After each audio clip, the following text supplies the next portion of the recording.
नमस्कार, मैं doctor Madhukar Vashishtha, ENT head and neck surgeon, Rama medical college Kanpur. आज हम बात करेंगे वर्टाइगो अर्थात चक्कर आने की समस्या। चक्कर आने की समस्या के 3 प्रमुख कारण होते हैं। ये कारण कुछ कान से संबंधित बीमारियों की वजह से हो सकते हैं, कुछ न्यूरोलॉजिकल प्रॉब्लम की वजह से हो सकते हैं और कुछ समस्याएं सर्वाइकल स्पाइन की वजह से हो सकती हैं। आज हम लोग बात करेंगे कान से संबंधित होने वाले वर्टाइगो के विषय में। इसमें सबसे महत्वपूर्ण बात यह है कि कैसे हम लोग इस बात का पता लगाएंगे कि ये समस्या कान की वजह से ही वर्टाइगो हो रहा है। इसके लिए सबसे कुछ प्रमुख बिंदु हैं।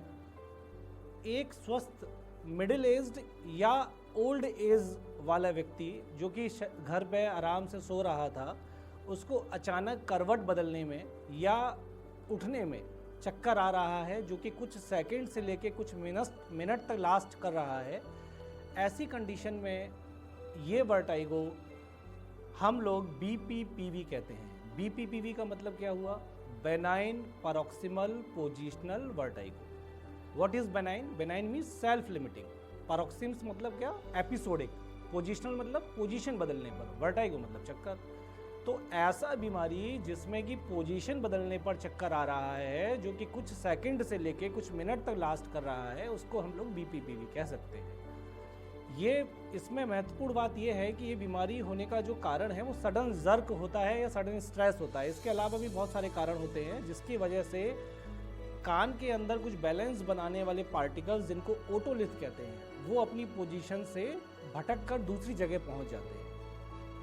जब इस तरीके की बीमारी के साथ कोई मरीज़ प्रेजेंट करता है तो वो जनरली किसी जनरल फिजिशियन के पास चला जाता है या फिर न्यूरोलॉजिस्ट के पास चला जाता है।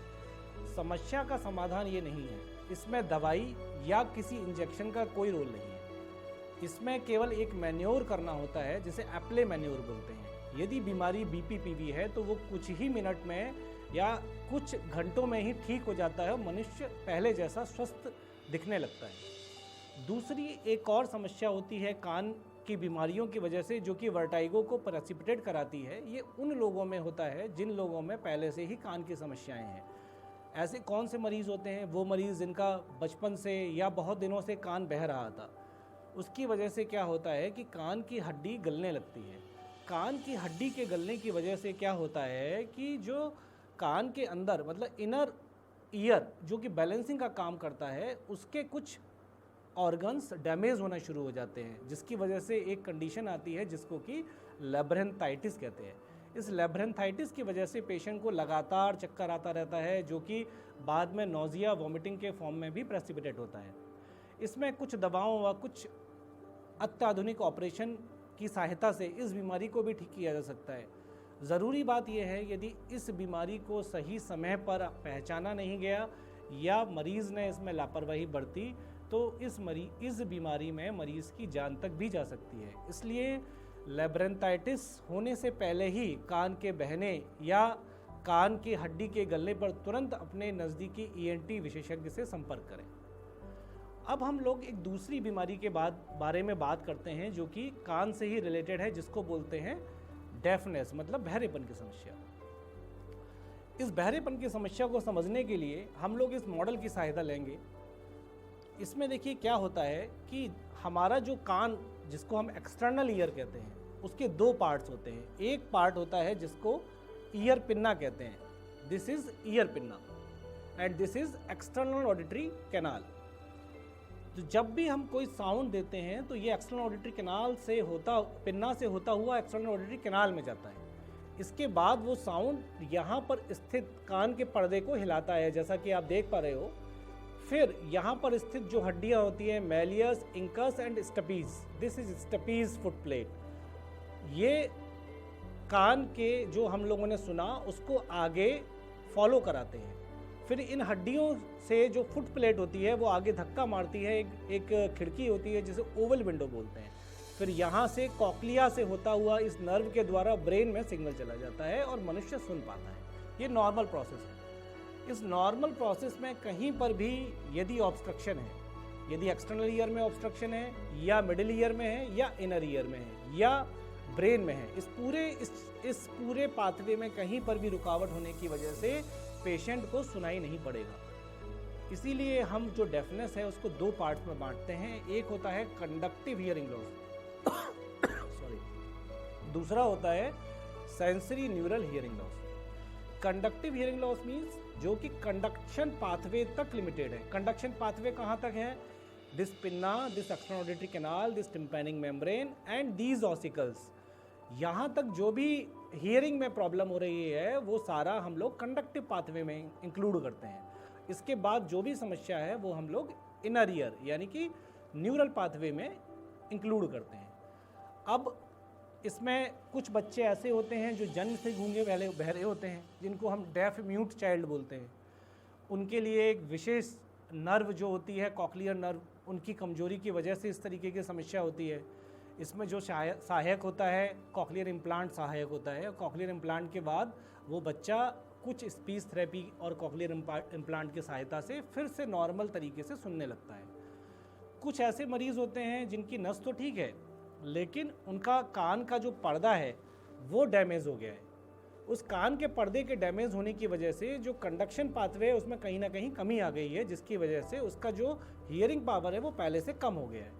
इस कंडीशन में हम लोग क्या करते हैं कि छोटे से ऑपरेशन के द्वारा कान के पर्दे को बदल देते हैं। इस प्रोसेस को मायरिंगोप्लास्टी कहते हैं। दूसरा कंडीशन क्या होता है कि कान का पर्दा पेशेंट का ठीक है लेकिन उसके पीछे स्थित हड्डी जिसे स्टपीज बोलते हैं, ये इसका जो प्लेट होता है वो फिक्स हो जाता है, जो कि ओवल विंडो को धक्का देता है।